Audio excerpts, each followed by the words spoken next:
yourself.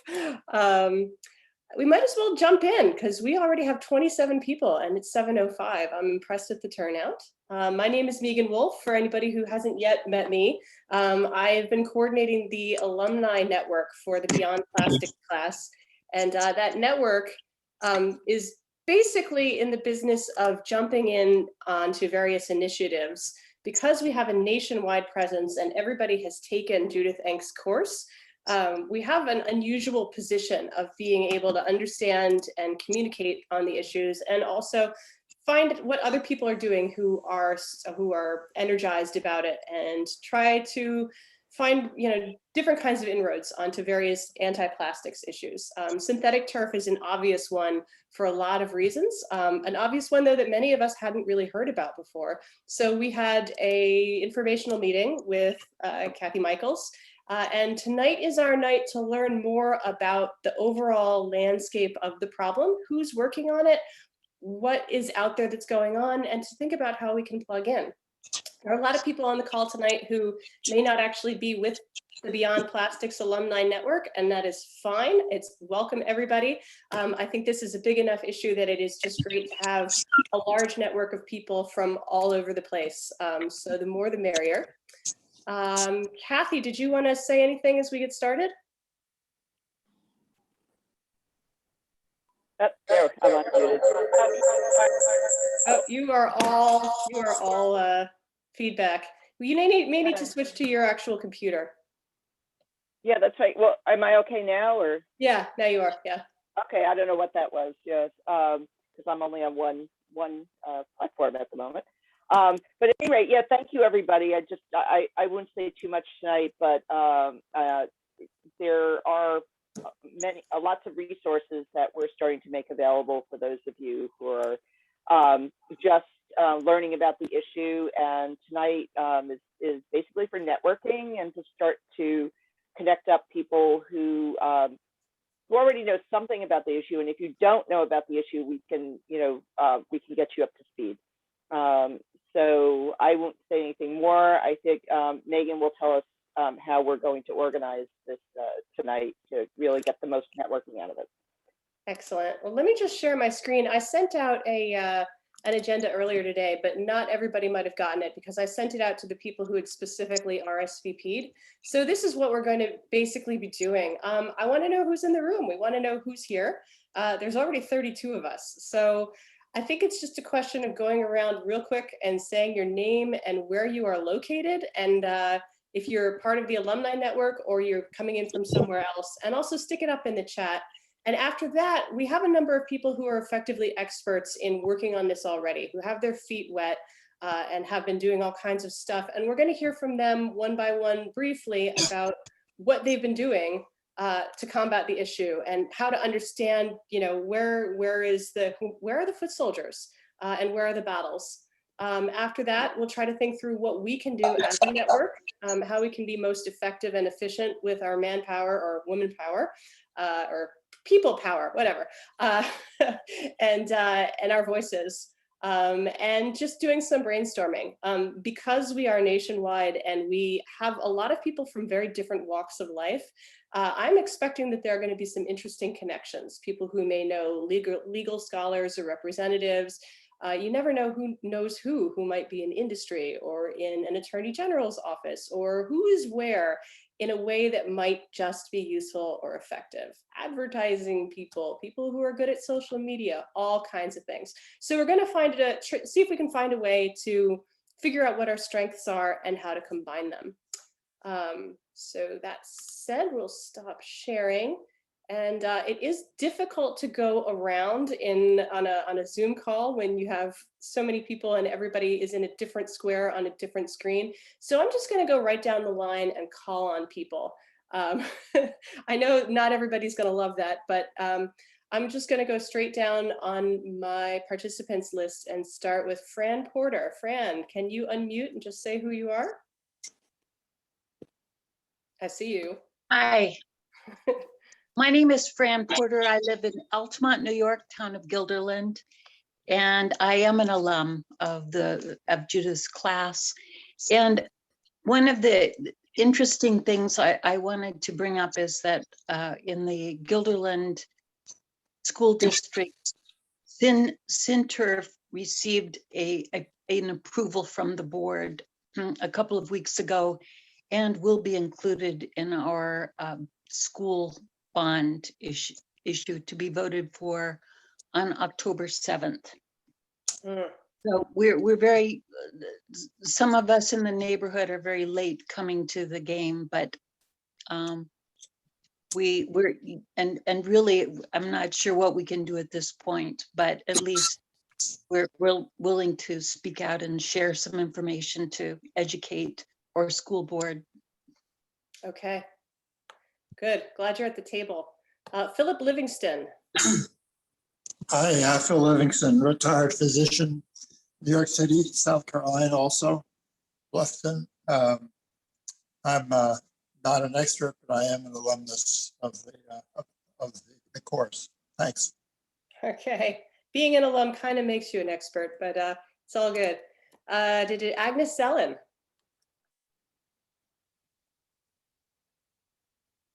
Hi.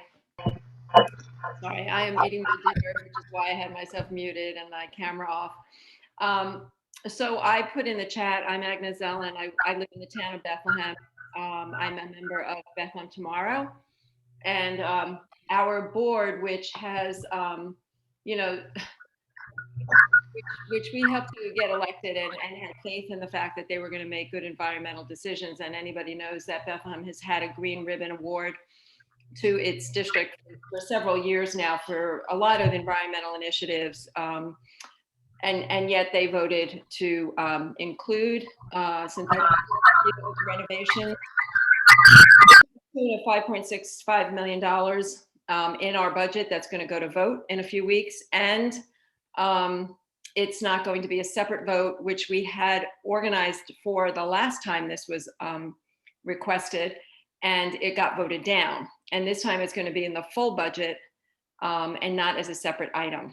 And so we are going to, through Bethlehem Tomorrow, which is an activist group to support sustainable growth and development in the town of Bethlehem, we are going to be encouraging that we not vote yes for the school budget.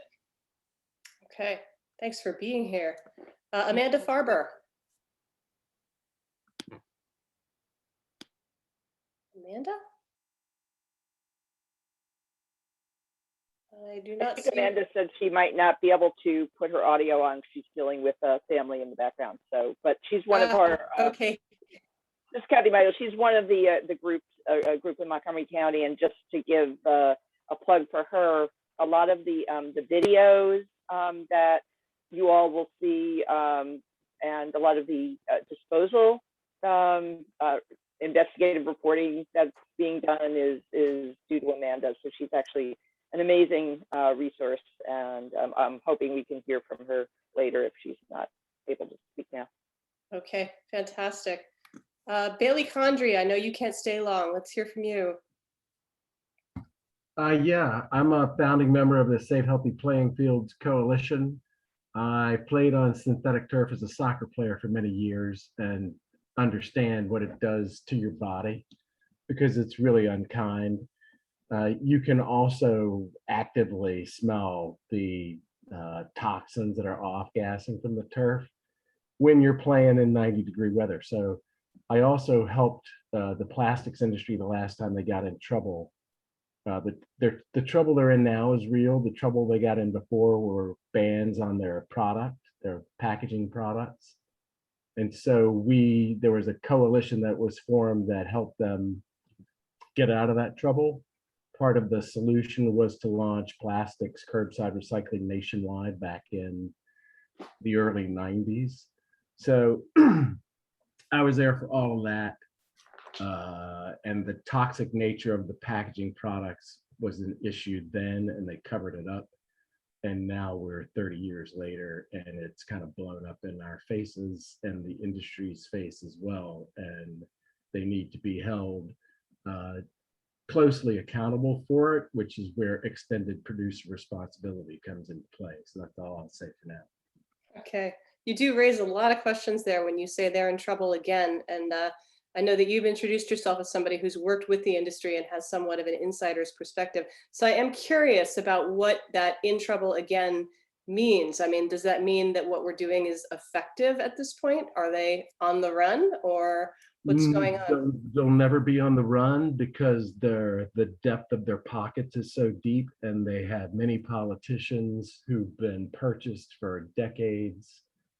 They're a really strong industry, politically speaking. They're the stepsister of the oil and gas industries. They say they're not related, but they are Mhm. somewhat integrated across their industries.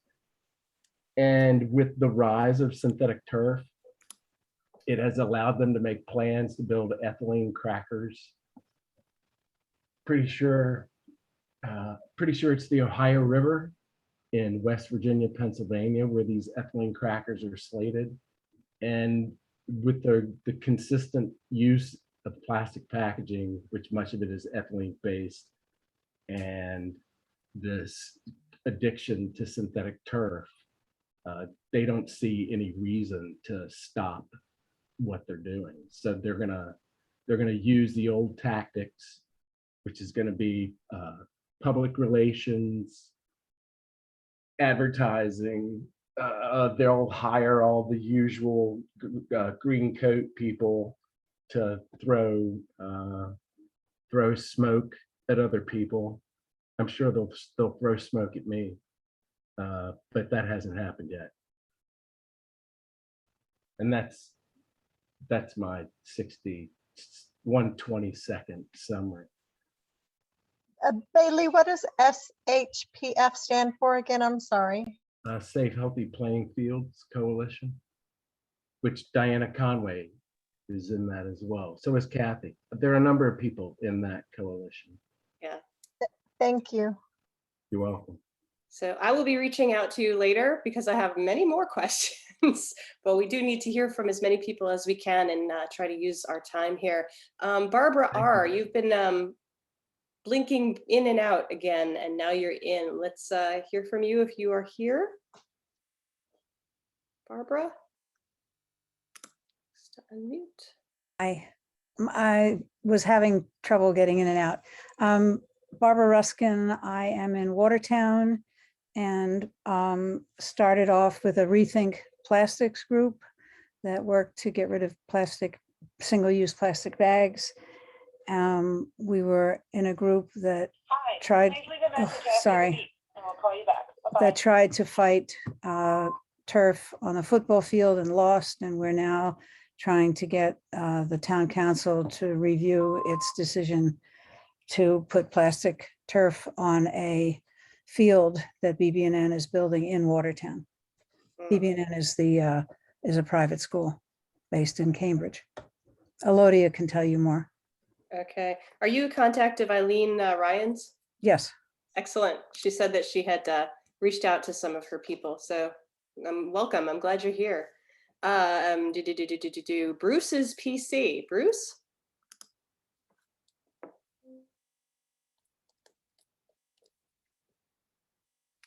You got Bruce anywhere? Okay, well, we'll keep moving. We have a lot of Dianes, and a lot of them are actually on the agenda. I'm looking at Diane Wilkie, but you know what? I'm going to wait because I know she's on the agenda. So David Brosh.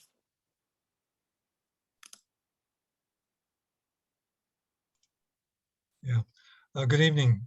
Thanks for letting me get on the call this evening. I live in Prince George's County, right outside Washington, D.C. There are two reasons why I'm really interested in this. We have a climate action plan. We'd like to make this part of the climate action plan to get rid of these fields or to not increase the number of fields we have. We also have our county is planning to install 6 new fields on some of the high schools. And I think we're going to see what we can do to try to stop that. So thank you. Excellent. Well, thank you for being here. Even my list keeps moving around. Edna Litton.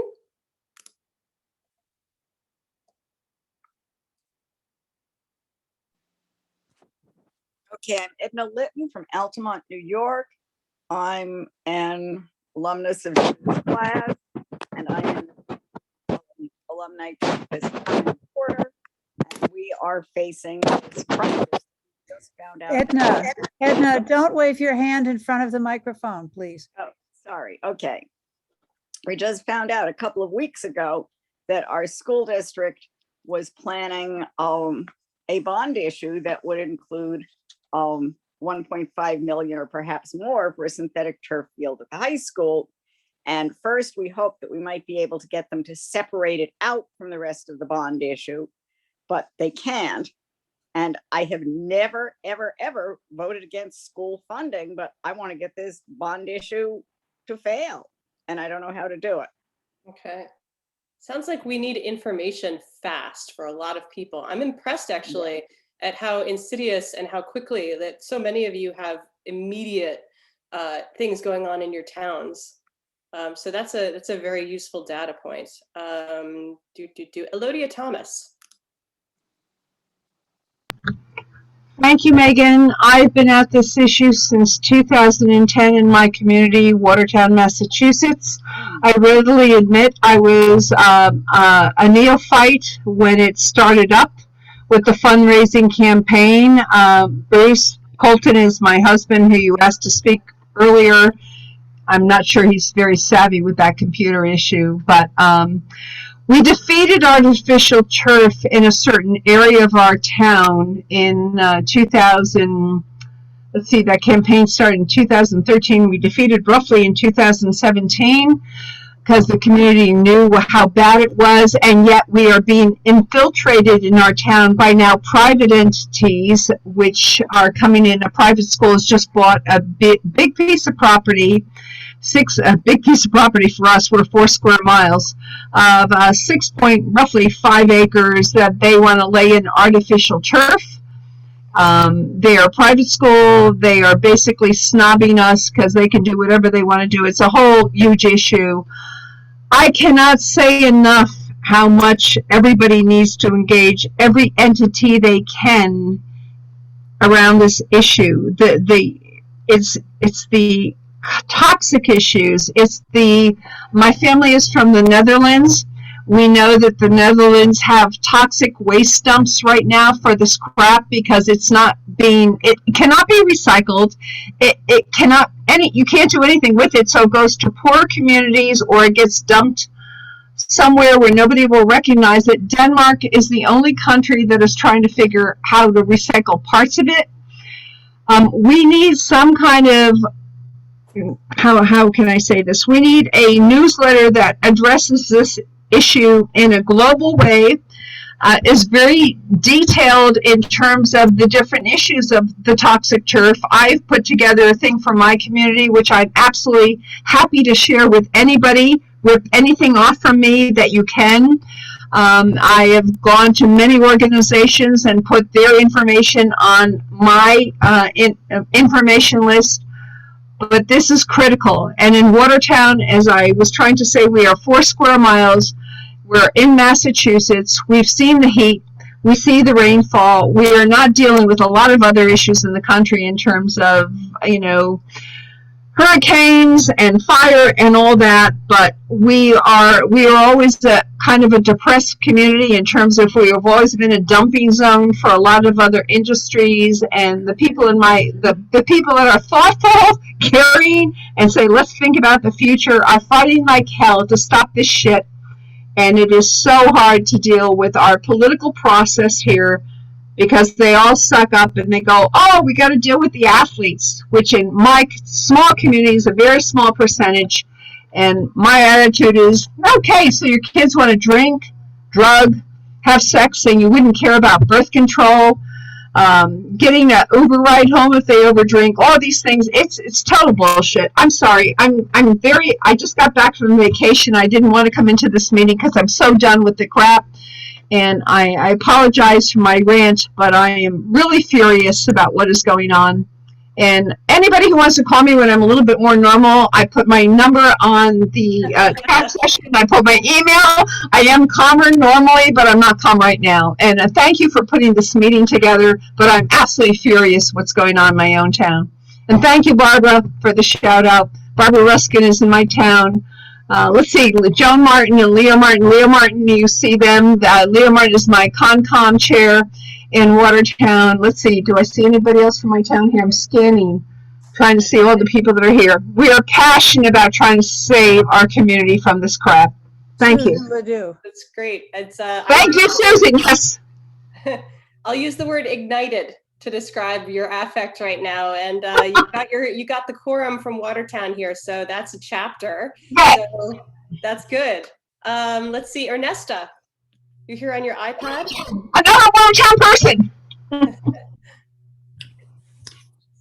Yes, Ernesta and Mark Kretschkevich, another Watertown Mass person. So Alodia has said it all. We don't need to add to it, but here we are. Okay, good to know. Eve Schaub. Always love hearing from Eve. Oh, hi. So yeah, I'm Eve Schaub and I live in Pollitt, Vermont, and I'm an author. And I specialize in taking my family on adventures and torturing them for a year and then writing a memoir about it. I wrote a memoir called Year of No Sugar.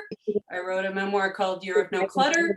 And then in 2020, I took them on an adventure of zero waste, and it's going to be called Year of No Garbage. And I wrote a blog about it. It's available online, and I'm in the process of finalizing that manuscript. But in the course of that year, I took Judith's class and became part of the Beyond Plastic alumni. And during the course of our meetings, I've now been alerted to the problems with synthetic turf. And I was very surprised to realize that in Vermont, there's only 4, I believe, synthetic turf fields, but one of them is where my daughter goes to school. And I was horrified, and I realized that they're coming up on 8 years. It was put in 2015, and so my understanding is that soon they'll be needing to replace it. And my hope is to be able to go in and convince her school not to do that. So that's why I'm here. All right. Well, welcome. Ewan McNay. Ewan.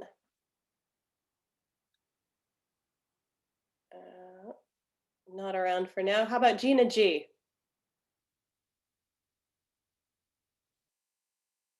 Gina. I'm going to call on Ferris Bueller next. Hannah Atlas. I know Hannah and I emailed a little bit today. She is up and running, but maybe not part of the introduction set. Jill Schilling.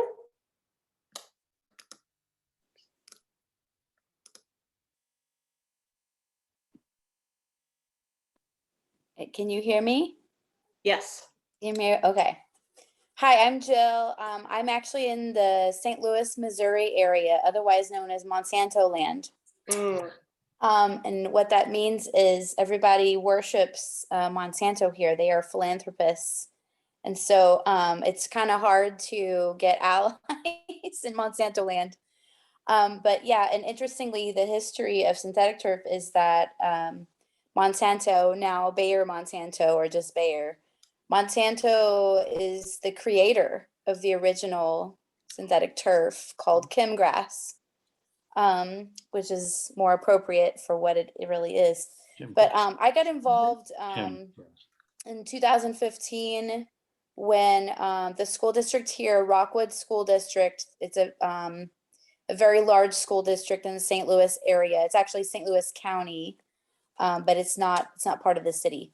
So they wanted to install synthetic turf at the 4 high schools, and I'm a former public school teacher. I have young children, and I got involved because I'm actually trying to get class sizes smaller at the public schools. That's how I got involved, and I was trying to figure out, well, what are they spending their money on?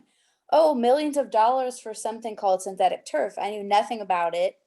But then, like, very soon after I first learned they wanted to spend money on that, I saw the NBC story with Amy Griffin. And so I really started digging into that. And, having babies and being around, like, all this advice from your doctors about what you can and can't eat and what affects your pregnancy, you start learning about plastic and you start learning about all the toys and the baby bottles and things like that. So I was already kind of in that world, learning about that, how, you know, plastic affects your pregnancy. So that's kind of how I started digging deep. Safe Healthy Playing Fields found me. And so I'm now part of that work with Safe Healthy Playing Fields. And the school did install all these stories about the bond issue. It's very familiar to me. There were parents that were working, one or two, that were trying to get the issue separated out from the bond issue for the schools, which had school security, HVAC systems, science labs, all these wonderful things for the school. Oh, and synthetic turf.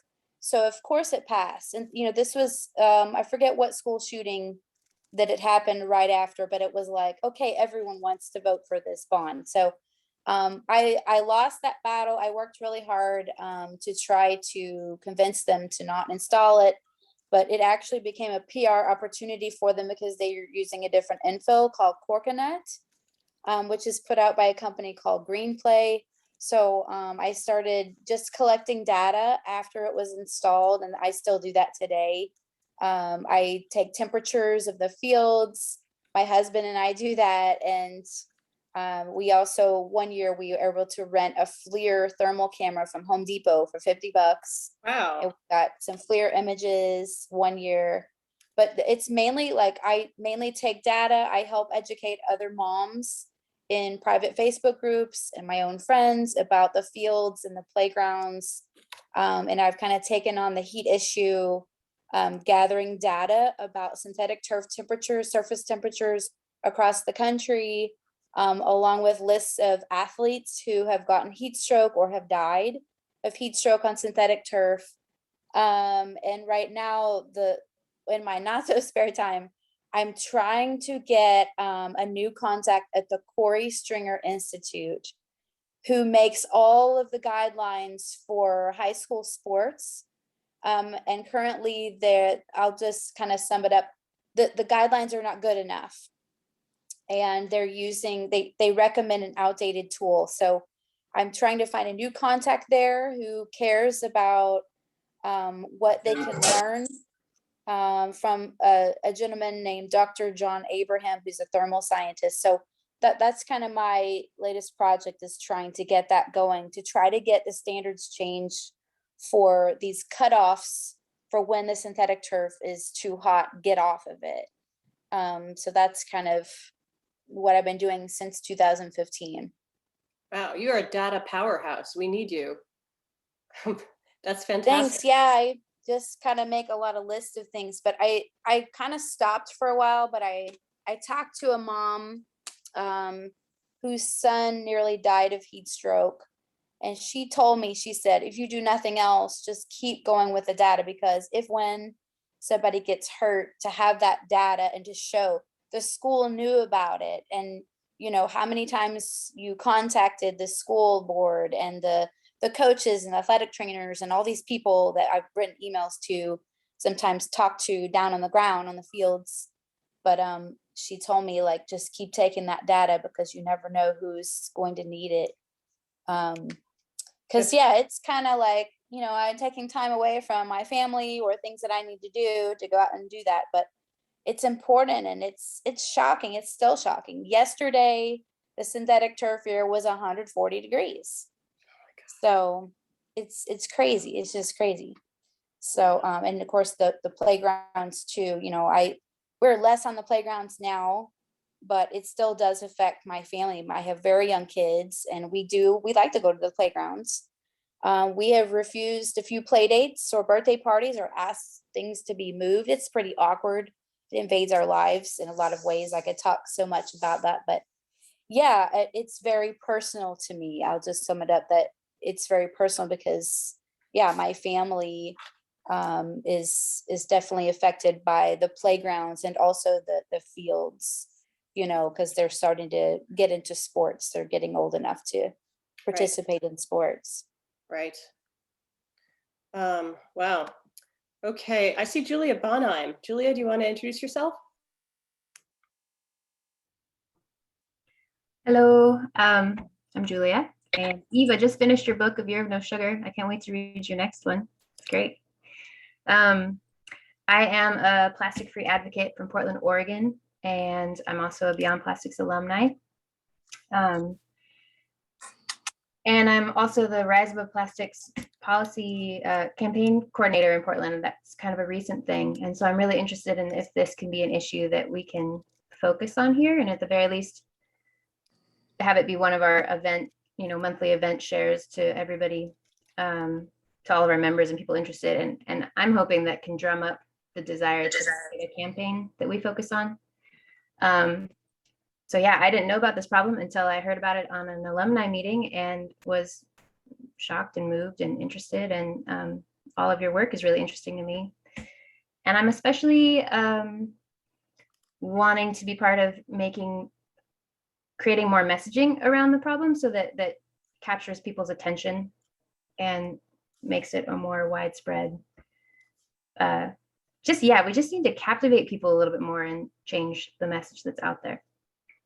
So I'm happy to be here with you all. Great.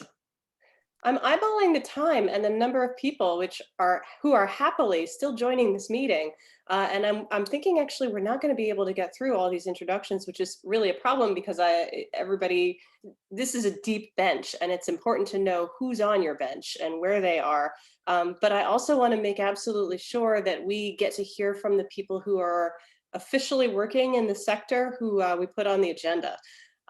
In particular, I know that Dr. Diana Zuckerman is going to need to leave in not too long. So I'm going to jump ahead and ask Diana if you wouldn't mind introducing yourself and talking about, you're from the National Center for Health Research.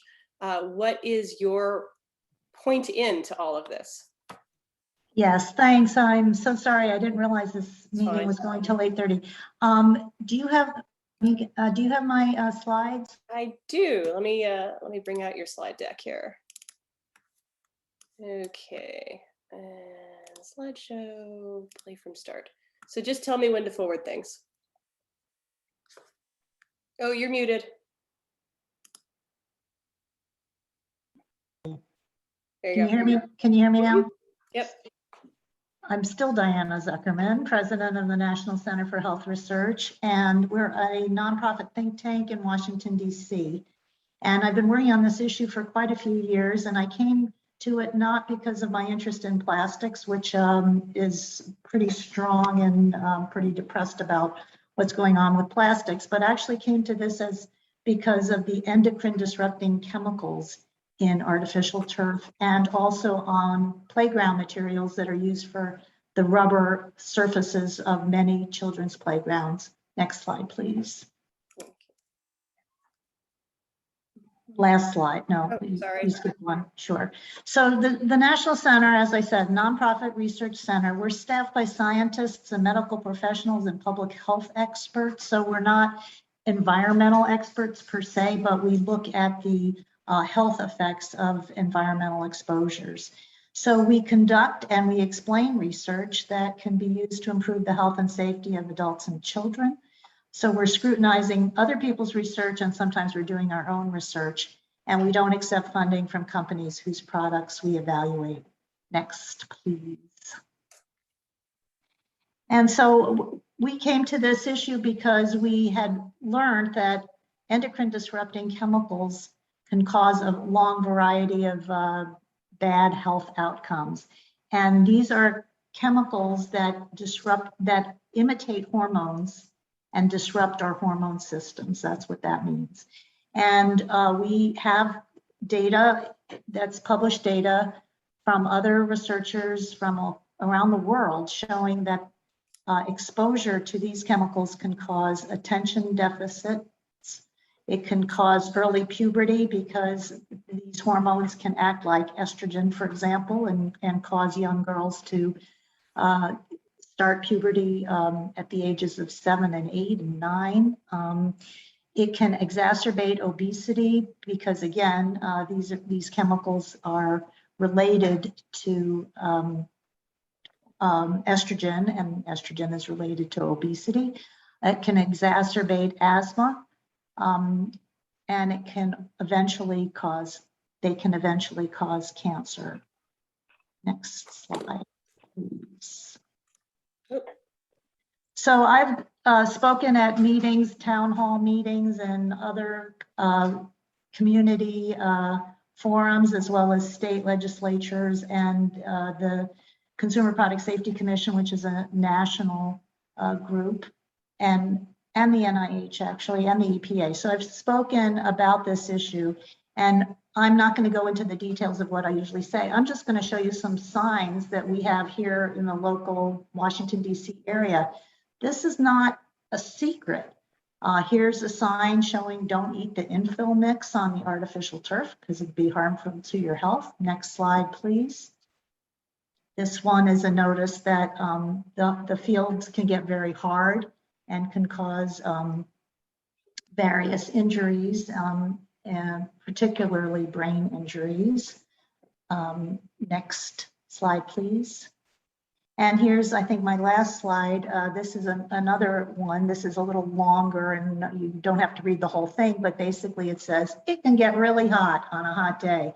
So what I'm trying to say is the communities around here know this is true.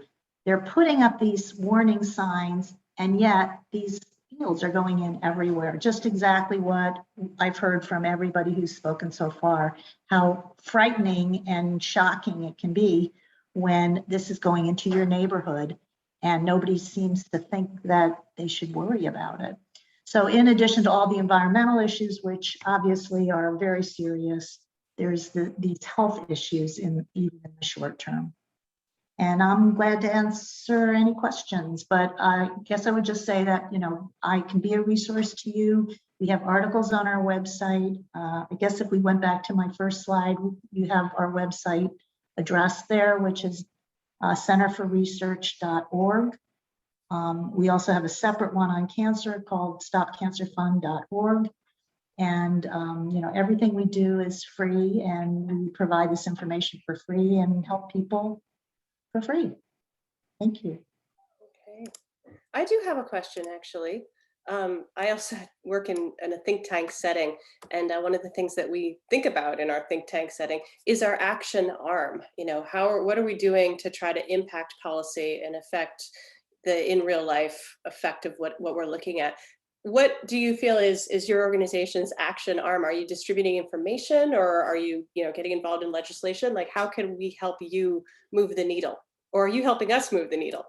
Well, it certainly goes both ways, and thanks for asking. So, you know, we do social media. We have actually an Instagram account specifically on turf, although it's not hugely active, but it's about turf and also, as I said, playground surfaces made of rubber. Just to remind people, rubber is made from petroleum. You might think of rubber as a natural product that comes from rubber trees, but the rubber that's used for tires and for rubber playgrounds is a combination of natural rubber and petroleum products with all these chemicals that I was talking about. By testifying before the Consumer Product Safety Commission, we have been urging them to ban certain products used in artificial turf, and preferably ban artificial turf. That's going to be a hard thing to do because the Consumer Product Safety Commission is a bipartisan federal agency with very little money and has to has to please both parties, which is almost impossible on the issues we work on. But also, in addition to that, we have a website that has articles that have been widely used. We hear from people all over the country asking for our help in their communities. And if we ever had a chance to actually have legislation introduced on the federal level, I would certainly want to call on all of you for help with that, because we're going to need those voices. And you know, we have been outvoiced at, you know, every step, whether we're testifying before the Maryland legislature or testifying before the DC City Council or testifying in all these communities in Massachusetts and Connecticut and New York that I've spoken at. and working with people in California, and whoever we talk to, so often they come to us really late in the process. I guess that's the one thing I'd say. You know, please don't contact me asking me to testify when the decision's already been made. You know, we have no money to do this. This is all something that we do with just general support funds. And so we have to be cautious of how we use our time, and we would much rather use our time when there's a chance of having, you know, of accomplishing something, preferably before the vote has already happened, saying we're going to put in this field or we are going to put in this playground. Okay, so you got the credibility and you're an info hub and a fabulous resource and clearinghouse, it sounds like. Thank you really very much for presenting. Actually, Fran Porter has her hand up. Fran, did you have a question? Yes, I did. The California, it's an organization which I read about recently. I'm not sure it's the Department of Health, but they did an assessment that our school athletic director is citing as having conducted an assessment that shows that these chemicals that are given off by synthetic turf do not actually cause any harm to children. And I know that that's a reassessment was a 3-year reassessment, began to be conducted and should have been concluded, I think, in 2018. Do you know this? Do you know what I'm talking about? And do you know the status of that research? Well, if you're talking about California, so the California Environmental Protection Agency had done research showing some carcinogenic chemicals in artificial turf, specifically in tire crumb. And the EPA, the national, the US EPA was supposed to do an assessment, and they did do one that came out during the Trump administration. I'm just going to let you guess what that one said, but basically, you know, they did it. They said, we don't think these exposures are high enough to harm anybody, but by the way, we didn't actually test it on children. And then the Consumer Product Safety Commission, which is a small federal agency I mentioned, also is supposed to be looking at artificial turf and was supposed to be working with the EPA on that. So I'm not exactly sure what you're talking about, but I will tell you this. Every place I've gone, there have been people testifying and quoting exactly what you just said. Someone, I mean, name the person. Somebody said that these exposures are very minor and don't cause health problems. And there is just zero evidence that that's true. It's hard to get evidence that it causes cancer, for example. I mean, that would be, just imagine what that study would have to be like. What are we going to do? You know, randomly expose, you know, thousands of children to these and then thousands of children not exposed and see who dies or whatever. You know, it's very, very hard to do a really good long-term study. But in the short term, we know that these chemicals do affect children's bodies. We know that they're in all of our bodies. I mean, all of us will have some of these endocrine disrupting chemicals, these hormone disrupting chemicals in our bodies. We already have it there. The only question is, how is it affecting us? Hard to tell. And keep in mind that, you know, there are these individual differences, but children are going to be more affected than adults. And some people are going to be more affected than others, just like some people, you know, are more likely to get asthma and some people are more likely to get cancer and heart disease and anything else. There are individual differences. And if it's when people with a vested interest in the results say things like, there's no evidence that this is harmful, you always have to hear that very carefully. They're not saying it's safe. They're saying that the evidence about the harm isn't conclusive on individual people. And that's a whole different issue. I think if I'm going to jump in with my friend Diana Zuckerman, who lives down the road from me, and say, absence of proof of harm is not the same as proof of absence of harm. And you got to say that slowly when you're saying it to people who are not used to thinking about science, which was me. But absence of proof of harm is not the same as proof of absence of harm. But they don't want you to acknowledge that or clarify that. Yeah, and I just want to say, I mean, the history of the United States is filled with examples where, you know, Agent Orange was not proven to be harmful until it was proven to be harmful. You know, there are all these different exposures. Smoking, for decades, we were told there was no proof smoking was harmful. Well, you know, then there was proof that smoking was very, very harmful. So it's easy to say there's no evidence when there's no research or when there's no good research. And as Diana said, but that doesn't mean that it's safe. It only means that we don't have all the evidence we need yet. But in this case, we have enough evidence, I would say, to know that there's some real risks here and our children are going to suffer for it. Mhm. Thank you. Diane Wolke, you have your hand up? I do. I'm in Southern California.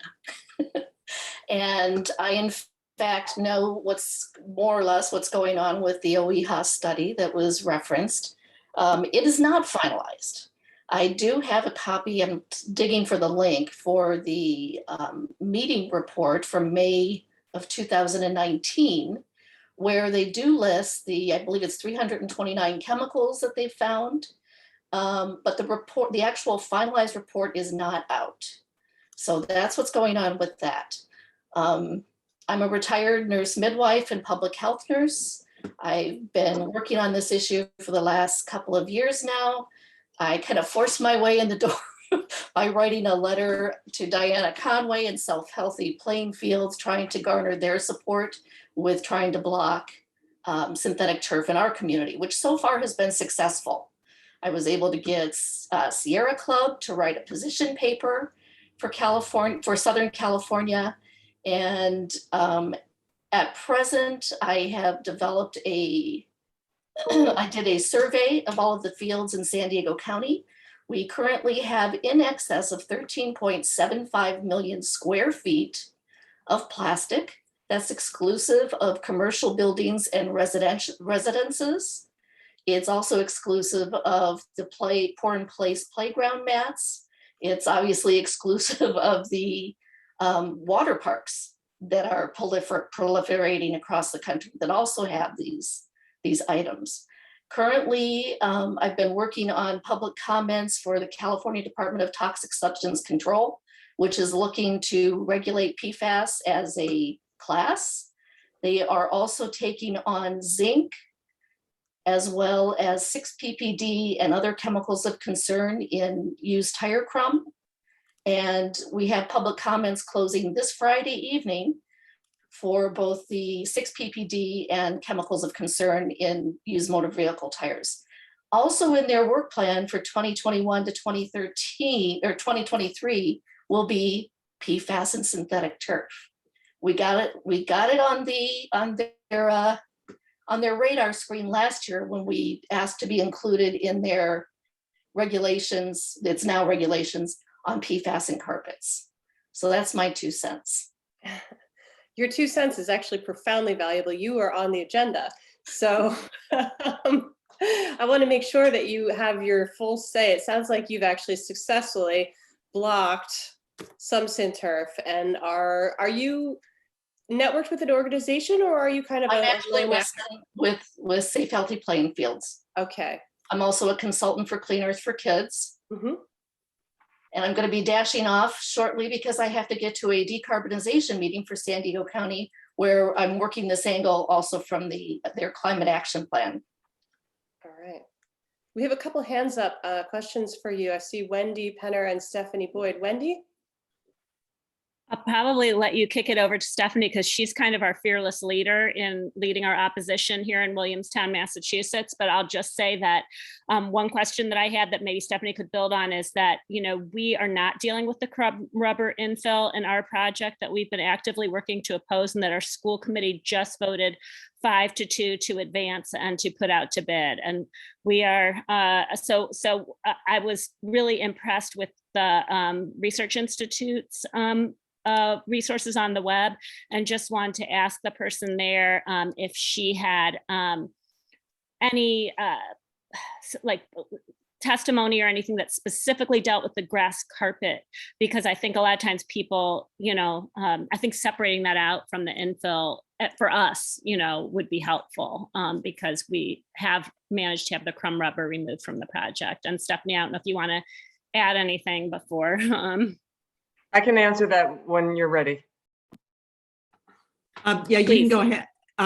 My question was very much along the same lines as Wendy. Our school has decided to propose Brockville, which is a wood infill material rather than the crumb rubber, and are therefore advocating that, you know, they've taken care of all the environmental effects. So I'm still concerned about the plastics, and I'm trying to figure out, you know, how well does this Brockville wood infill work?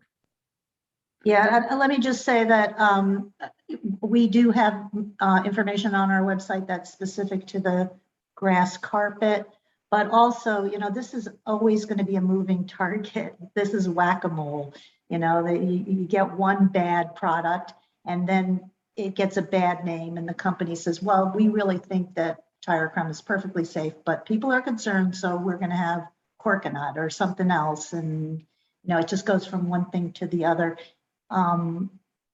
So yeah, but also I'm hoping that Diane, I don't know if you're Diana or Diane Wolke, can send me that, send all of us that information about the report from California, so we have it. Yeah, please do. Karen Sweeney, you've got your hand up. Or, sorry, Stephanie, did you have a question? Or you were answering questions? Well, also, I think there was someone else who wanted to respond to Stephanie's yeah, so that's me. I'm Diana Conway. I'm president of Safe Healthy Playing Fields, which is now a nonprofit, and several of our board members are on here. We're very excited. So we're a nonprofit if you feel generous and you haven't already given all your money to one of the other organizations. Stephanie, you should know, oh, sorry, that's my phone. You should know that Martha's Vineyard at the other end of your state is doing the same thing. And the specialist who testified about how, oh, you're so lucky because you're not doing tire, so your field is safe, is the same person who for years was saying, well, tires are safe because what, you know, they're safe, they're just tires. So the credibility gap is enormous, but they too are finding that they have to turn, you know, it is true that there is less toxicity on a plastic field that is not covered in 40,000 shredded tires, but that should not be the answer to the question. And so there's still the heat, there's the toxicity of the plastic, there's the toxicity of the chemicals in the pine, there's the injury rates that are at best unproven because it's a new product. There's the cost because the stuff blows off, it gets very dry and makes dusty conditions. If it's too wet, it molds and then has to be either removed, or it gets slippery and creates mold issues where the athletes literally go down and get injured. It's theoretically flammable. If it's not flammable, it's because it's covered in anti, you know, flame retardants. And there's still the very high injury rate. There's the cost issue of replacing it every 7 to 10 years. Nobody knows the cost profile for these alternative infills because they're new. And I don't know if you've seen what's happening with the cost of wood for building homes, but wood products are wood products. And so the cost profile going forward for a community that's using public bonding, that could be a completely different aspect. What I've learned on this process, this 13-year journey, is you don't know where the next point of leverage is going to come from. And so suddenly we've got the 6 ppd from tires killing endangered coho salmon. Who knew that I was going to become an expert on endangered coho salmon? So take the leverage where you find it. And if you find your community is ignoring toxicity, go at them with the NFL study showing twice the foot and ankle injury rate on the finest synthetic turf money can buy as on the grass. Yeah, we have a very strange situation here where the local college has given $5 million to the high school. So they don't even need to go for a bond issue. That's 7 people on Sure. the school committee can make a decision. So we somehow have to leverage our community to apply political Right, pressure right. on the And leaders. that's where one aspect that SHPFI has not had the bandwidth to pursue is getting a real coalition of athletes. A lot of them are out there. The National Women's Soccer League has repeatedly, they sued FIFA 5 years ago saying, why are the men getting grass? We're on synthetic turf. It's an inferior, dangerous product. It's an inferior, dangerous product. The head of the National Football League's Players Association in the fall said, quote, this game is dangerous enough. We want grass. And he and the head of a couple of the coaches, I'm not an NFL person, the coaches of a couple different teams all came forward and said, this game is not safe on synthetic turf. Everybody knows it. All the players know how hard it is on your body. Why is that a solution for our kids? Why are we putting them at risk of toxicity, of injuries, of dying of heat, the way a University of Maryland student did a couple of years ago? There's now state legislation named after him, and costing a lot of money, whoever that money came from. That's $5 million that could be going to something else. You could be doing pre-K. You could be, I mean, all of these are opportunity costs. And so you've really got to be creative in finding the audience that's going to suddenly jump up and say, wait, what? You know, injuries? Wait, what? Or, you know, concussions as opposed to an ACL tear. A lot of Yeah, parents. our local like physical therapists and orthopedic doctors are saying that turf is superior. So that has been a challenge. So the only peer-reviewed published study, the NFL did 2 of them for 4 years each. And every year, then we bring the Ravens orthopedic surgeon to testify with us in Annapolis, the State House in Maryland. The industry trots out their guy, and they've paid this person who's not a physician over $1 million to repackage by cherry picking the data sets to make it look like it's as safe or maybe safer. And our guy comes out and explains it again to these state legislators who are on the payroll. I mean, we can talk about campaign finance reform another time, but it's just a big, you know, it's about money. It's about parents who think their kids need to have all this time on the field to get recruited to a D1 school. Well, your kid's not going to get recruited to a D1 school if he blows out his ACL twice on a synthetic turf field. So there are a lot of arguments to be made. But like anything else that our side seems to be involved with, they're a little more complicated than just here's a plastic solution, now go play. Sorry, I'm out of order. Oh, Thank you so much. Thank you. You're also on the agenda, so we're coming down to you very soon anyway. I noticed that Kathy Michaels has her hand up, and since she's a co-organizer of the meeting, I'm going to jump the queue. Kathy, can you weigh in? Yeah, I mean, Diana pretty much laid it out, but this is, since I've been working on this so long, I mean, the infill is basically a diversion. You know, it's an intentional either microplastic or granulated, you know, material that they're putting there. The real issue is the plastic carpeting itself. I mean, there's both from a heat, it's hot all by itself, and all the studies that have been done, including by industry-funded researchers, say that no matter what infill you use, the synthetic turf is going to be hotter than asphalt and hazardously hot. And the injuries, if you know, teaching people to look at literature, it's all of the literature that says that injuries are less on synthetic turf are basically funded by the industry, and the literature, the studies, like Diana said, that show that injuries are greater on synthetic turf are real, solid studies that are not funded by industry. There's a huge, I mean, all of you are going to come up against the playbook that the tobacco industry used, the lead industry used, all these, where they bring in quote unquote experts that they pay and to tell you that everything is hunky-dory. But the plastic synthetic turf all by itself is a huge source of plastic waste. It's not recyclable. It's hazardously hot. It's full of toxins. They keep finding more. It's a Pandora's box of toxins, just like the tire crumb is itself. because they put antioxidants, the PFAS chemicals. But at the end of the day, it's this huge, and we're all about, most of us on this call came to this from the plastic, end of things. And it's an enormous, non-recyclable, continuously disposed source of huge amounts of plastic waste, both during its life and at the end of life. So that's really, whatever infill they put in is beside the point.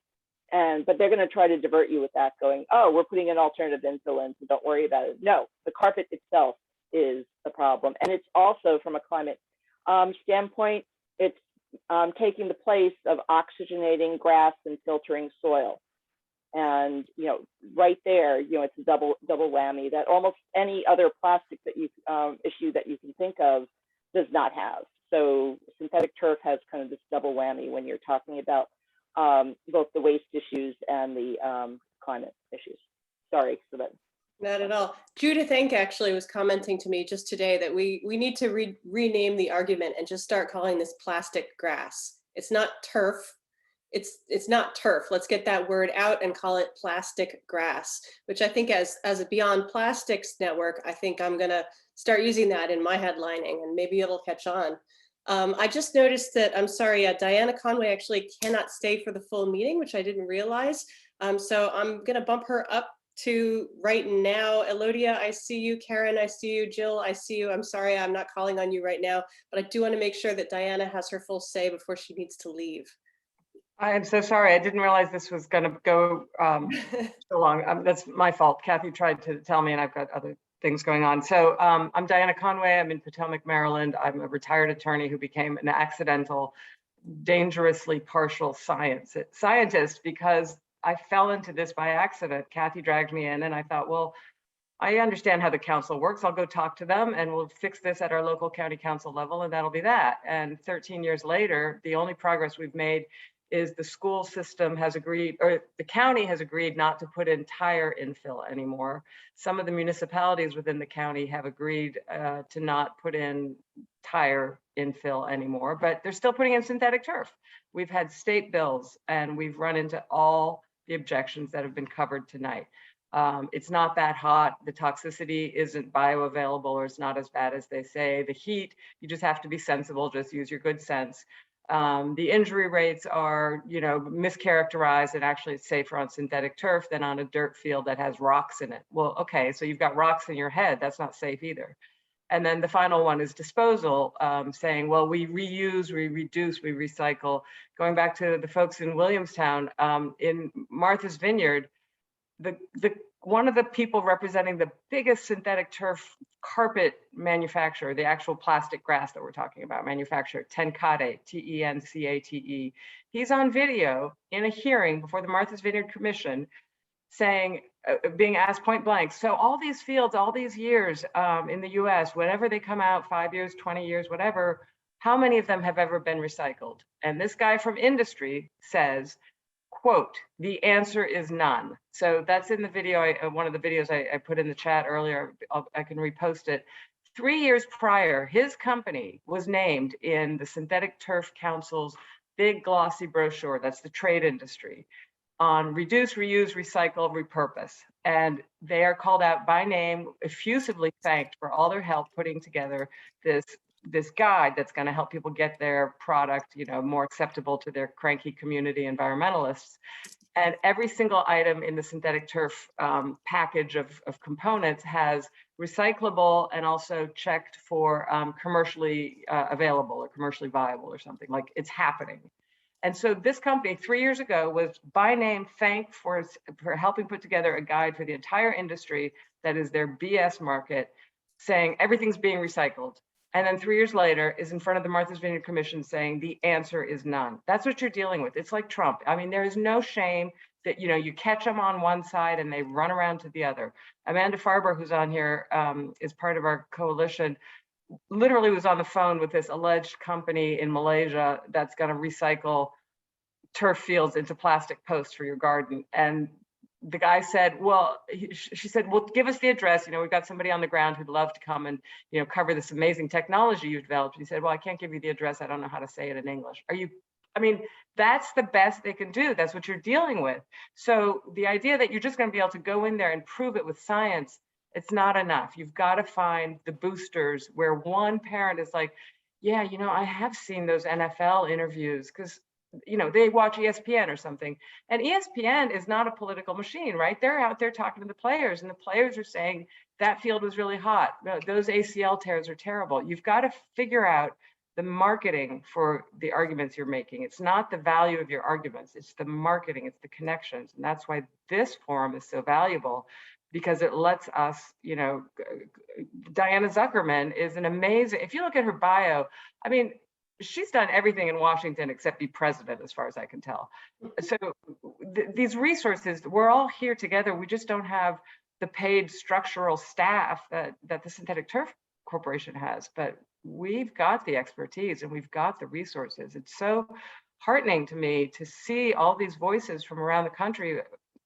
Who was it? Oh, Elodie, I think, who's just so damn pissed off. It did my soul good to hear you giving voice to my feelings about this. How are we still at this level after 13 years?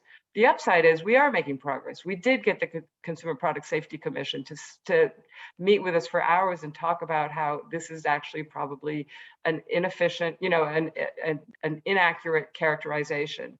Because of some of the work we did, the head of the Consumer Product Safety Commission in 2013 went before the entire House Energy and Commerce Committee, bipartisan meeting of the committee, and withdrew the commission's earlier statement saying safe to install, safe to play on. So, you know, we've got the federal government backing up a little bit. We've got acknowledgement that there's at least a problem with tire crumb. We've got acknowledgement that there's a disposal problem. We've got a mixed message on injuries because they just lie to your face. But everybody understands heat. Everybody understands heat now. Microplastics. It's not just the 2 acres of plastic, it's the surface area of 800 million plastic blades of grass. 800 million plastic blades of grass per field. And the industry's own trading slide that we got a copy of shows a bunch of guys in a ballroom with a big slide on the back. They're getting trained on how to maintain synthetic turf.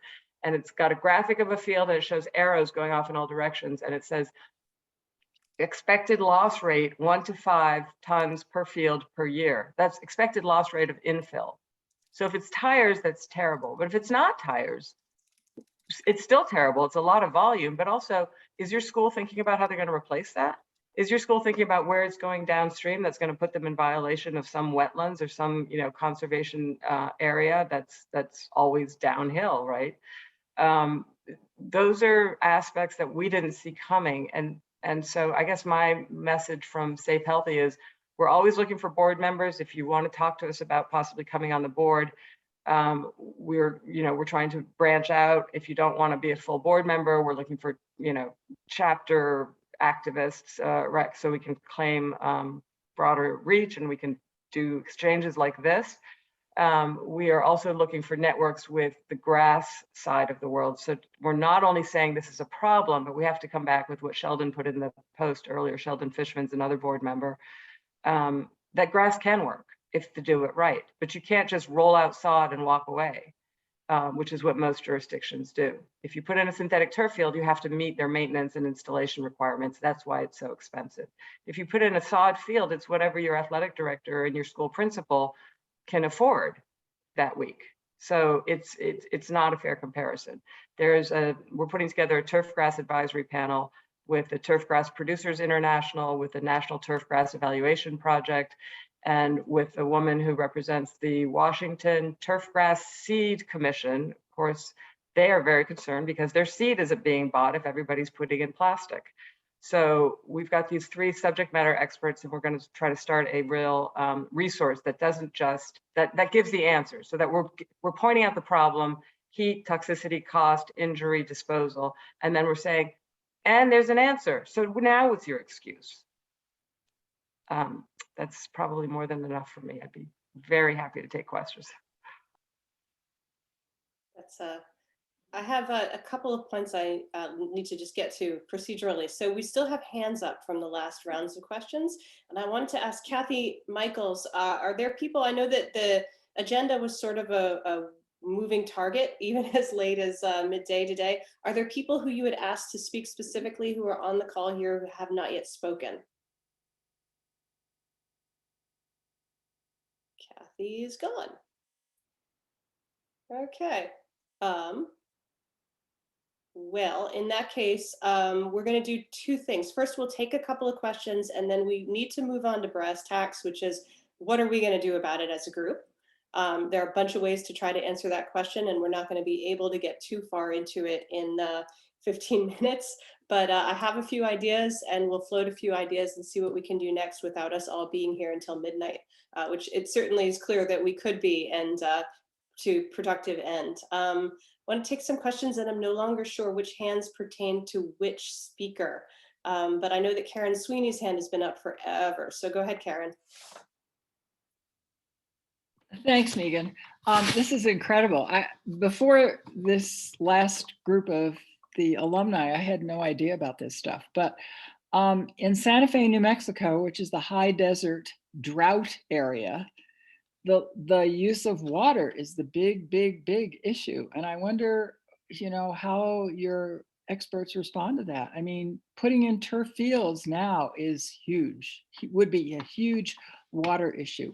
And I know the person that deals with synthetic turf here is delighted because it's fewer gallons of water.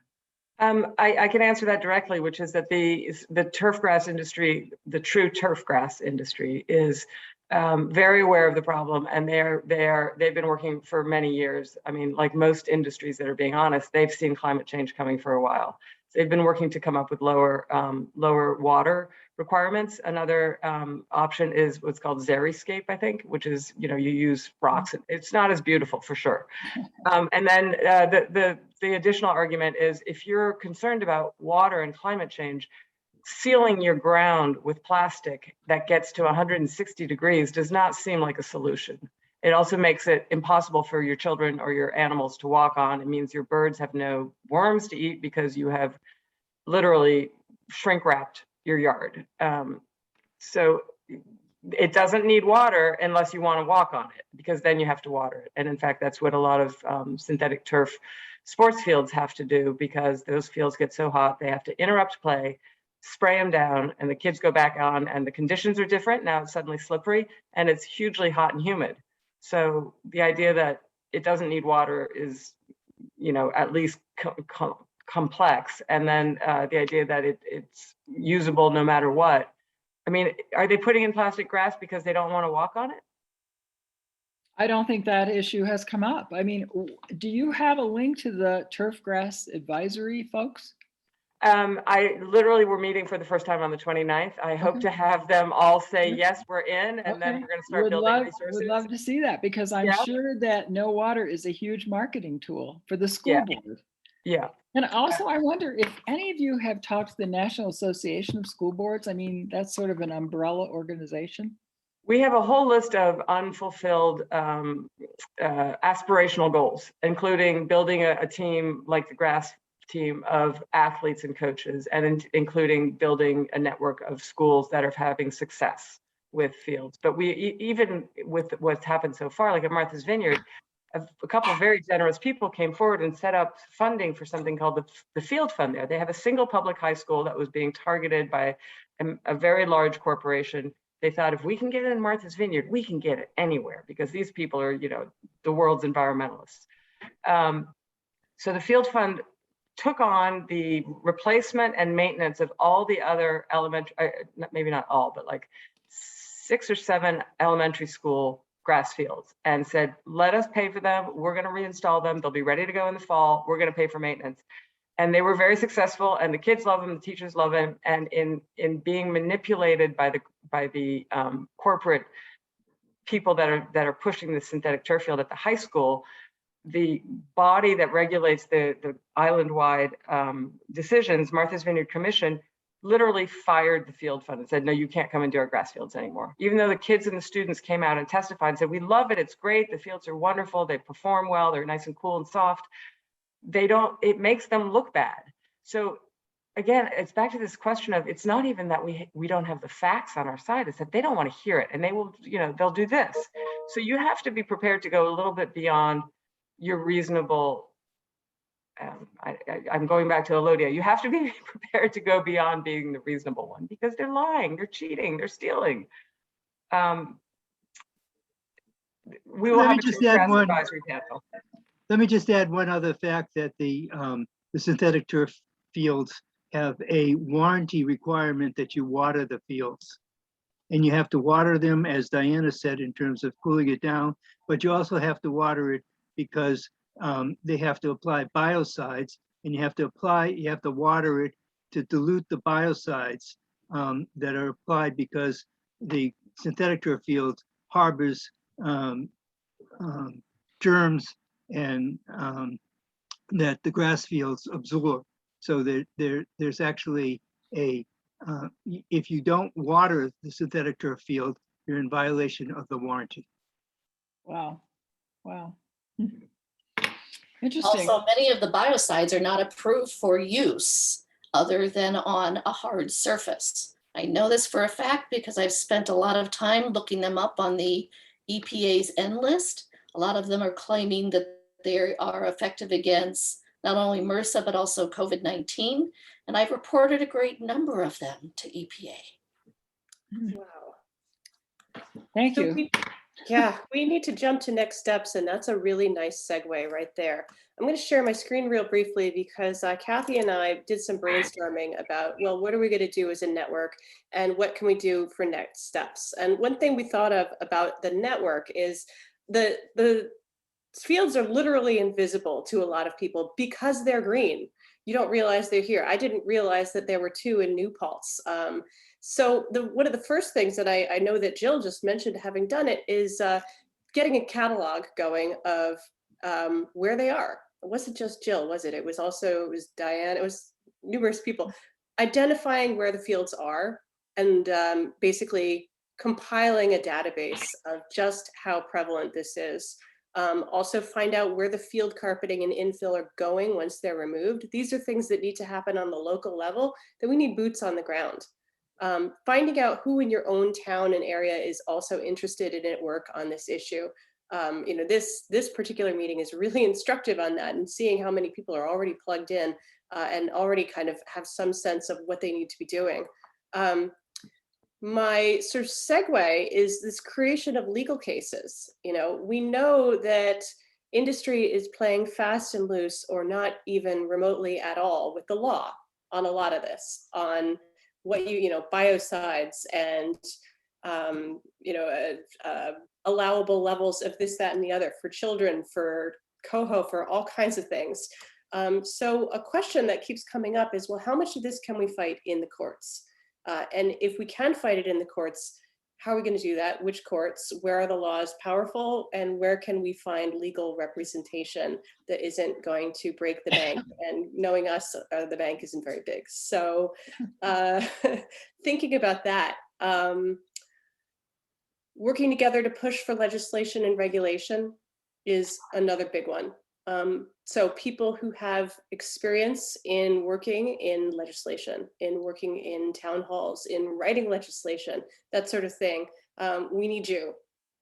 Trying to ban the use of state and federal funds to pay for Synturf, the open space funds are often basically hijacked or harnessed to try to put these fields in. And that's another of those interesting levers where it's possible to make some change. Regulating tire waste, that would help also. And the heat and hardness, the GMAX regulations, those can be looked at also. So there are these various pressure points, and we can be working on those. I see Elodia shaking her head, which worries me because I know she's been working on this. Elodia, can you unmute and tell me what your concerns are? I'm sure they're very legitimate. You're still muted. Thank you. Okay. Can you hear me now? Sorry. Okay, thank you.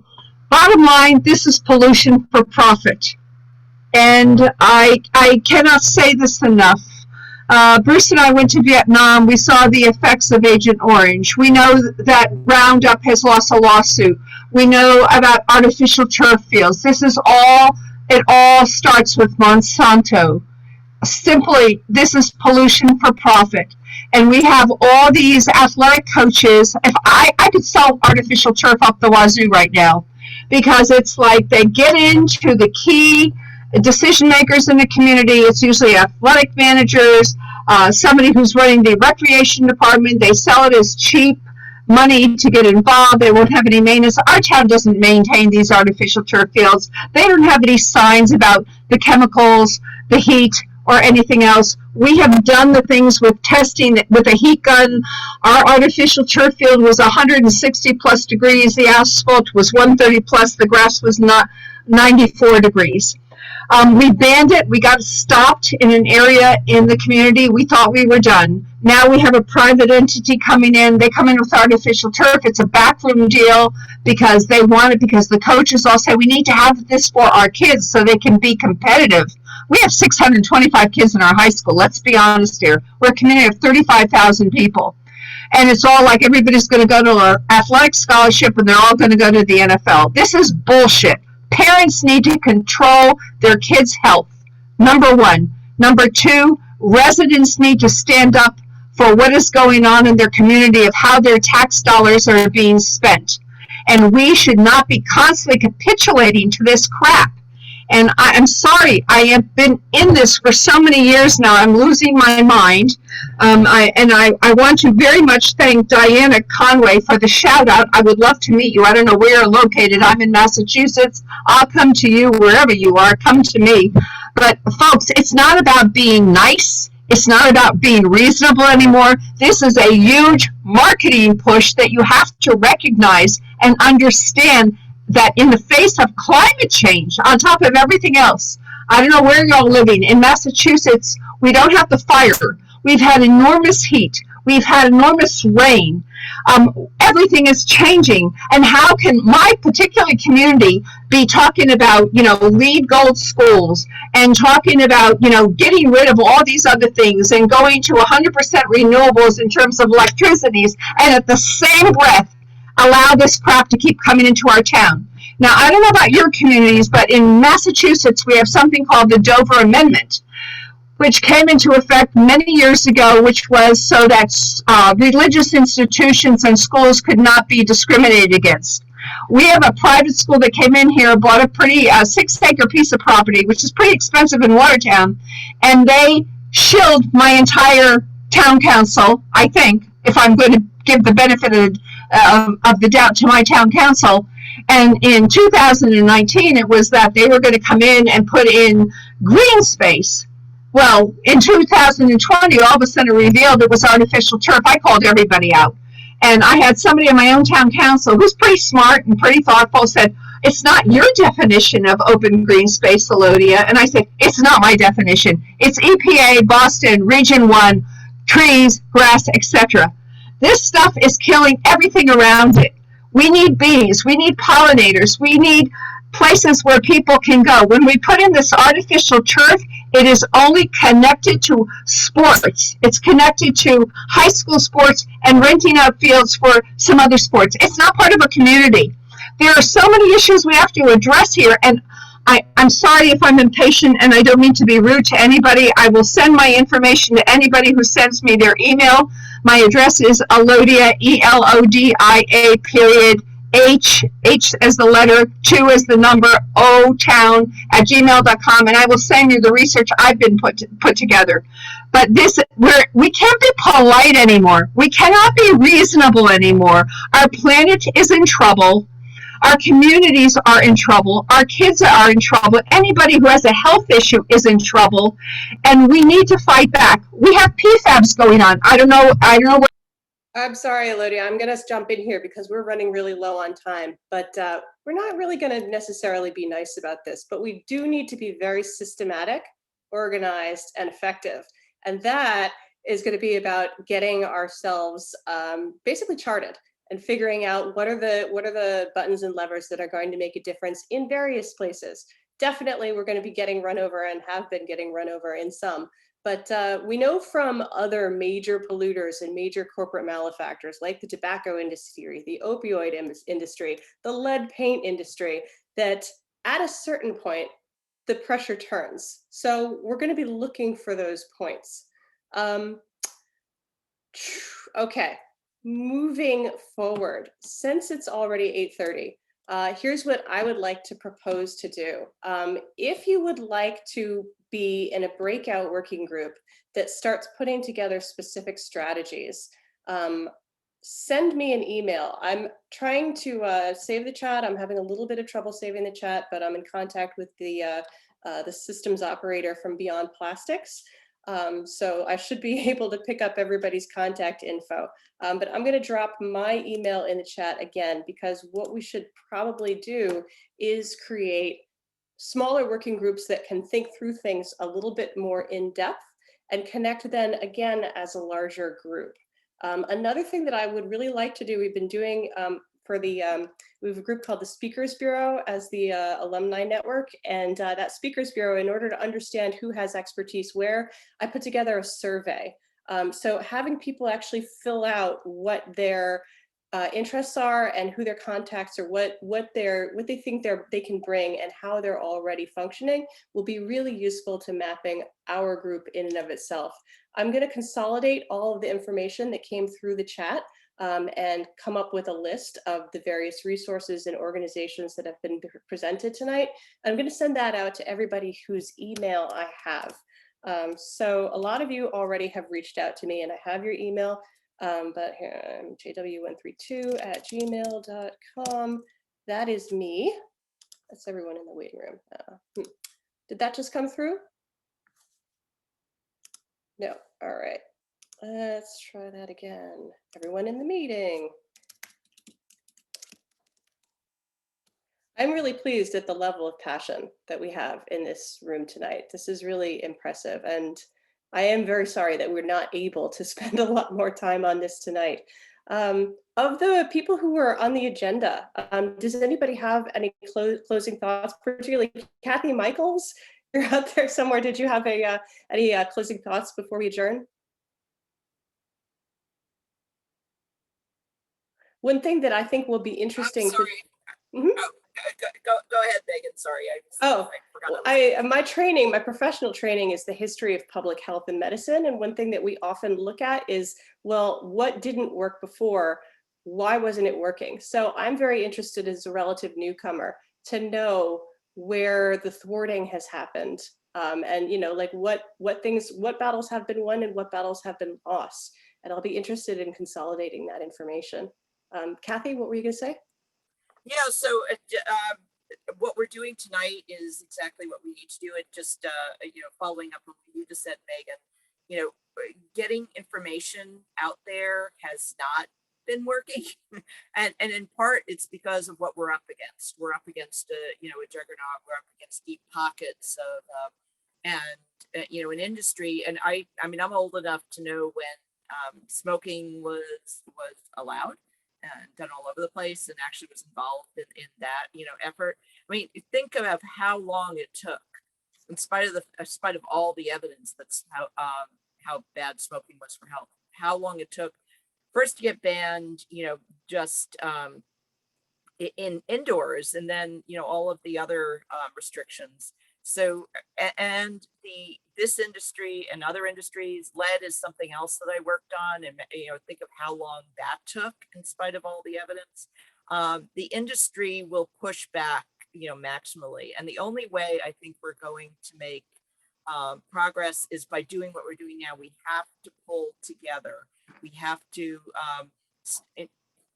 We've all been fighting our little fires, in our communities, or our big fires in our communities, on this issue. And if we can finally start pulling together, working at the national level, somebody had mentioned the Federal Research Action Plan that the federal government has put together with the EPA and the Consumer Product Safety Commission, and that kind of stalled when that was actually the impetus for that was Safe Healthy Playing Fields Coalition and the people involved with that. But it stalled because the Trump administration came in, and because the industry has their fingers in that right from the beginning. We saw it right from the beginning. One thing to remember is the reason that we have tire waste on playgrounds and synthetic turf fields is because the industry got together with the EPA and came up with that as a way to get rid of tires, you essentially sweeping it onto kids' playgrounds, play fields, and polluting for profit. The EPA was a key partner in that. And at that time, they also basically gutted the children's environmental health part of the EPA, and they were called out on that later by MD. But unless we all get together and petitions, we petition Congress on all these the legal parts of it, I think are going to be really important. But it's going to be a fight, just like lead was, just like tobacco is. But I think we have a network that is going to be unique because of the way this impacts children and families and communities in a way that something like smoking and even lead didn't. So I think we have the opportunity to actually beat this faster than lead and tobacco. And to give a positive spin on it. And there's a positive, grass was fine for hundreds of years for sports. It's not like all of a sudden grass is not good. Grass is fine if you do it correctly. And so I think there's a roadmap that's kind of laid out here of ways that we can go. It's not going to be easy, but if we all pull together, I think we can do it. Okay. I agree with all of that. So we'll work on the roadmap.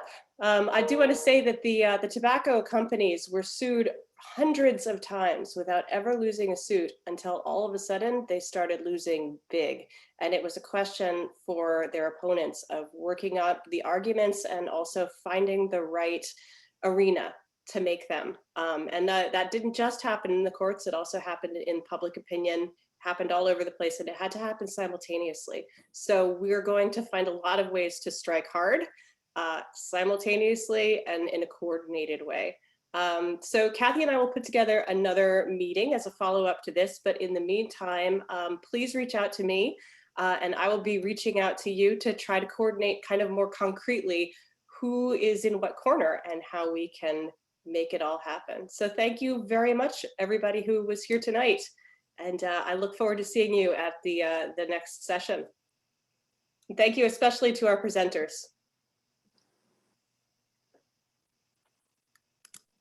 Thank you, Megan. And you're going to save the chat? Yep. Yeah, there's some setting going on where I can't save it directly, but Alexis says she can download it from the cloud.